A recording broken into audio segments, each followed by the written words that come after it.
Assalamualaikum warahmatullahi wabarakatuh. Kali ini Al-Fakir akan menceritakan kisah perjalanan Nabi Muhammad SAW berdagang bersama pamannya Abu Tholib. Nabi Muhammad SAW berada dalam pengasuhan kakeknya sepeninggalan kedua orang tuanya. Namun, tak lama diasuh, sang kakek wafat. Rasulullah SAW kemudian diasuh oleh pamannya, dan ketika berumur 9 tahun Nabi Muhammad SAW berdagang bersama sang paman.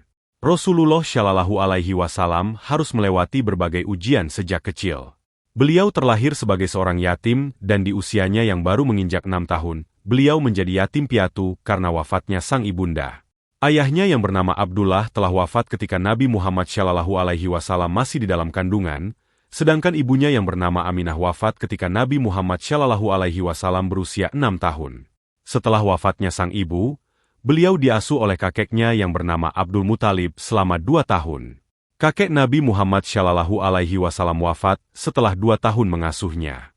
Kemudian, beliau diasuh oleh pamannya yang bernama Abu Tholib.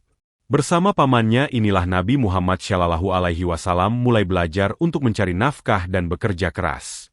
Pamannya tersebut membuat keadaan Nabi Muhammad SAW bermaksud untuk membantu pamannya berdagang ke negeri Syam.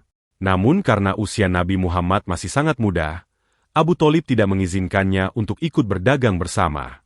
Nabi Muhammad SAW pun memutuskan untuk menggembala kambing penduduk Arab di padang pasir guna, meringankan beban pamannya, dan memenuhi kebutuhannya. Nabi Muhammad SAW pertama kali ikut pamannya berdagang ketika berumur 9 tahun. Beliau membawa pamannya berdagang ke negeri Syam disertai satu kafilah. Sementara itu, pendapat lain menyebut Nabi Muhammad SAW mulai ikut berdagang ketika berusia 12 tahun. Dikatakan bahwa ketika Nabi Muhammad SAW berusia 12 tahun, beliau melakukan perjalanan dagang bersama pamannya, Abu Thalib dari Makkah ke Syam, sekarang negara-negara bagian barat Saudi seperti Suriah, Palestina, Yordania, dan Lebanon. Dalam perjalanan dagang tersebut, Nabi Muhammad SAW belajar tentang ilmu perdagangan dengan mendetail. Bersama pamannya, Nabi Muhammad SAW melanjutkan perjalanan berdagang hingga bisnis dagang mereka pun berkembang dengan pesat. Kafilah dagang yang di dalamnya ada Rasulullah SAW selalu mendapatkan naungan awan selama perjalanan. Itulah sebagian kisah dari perjalanan Nabi Muhammad SAW. Jangan lewatkan kisah selanjutnya. Wassalamualaikum warahmatullahi wabarakatuh.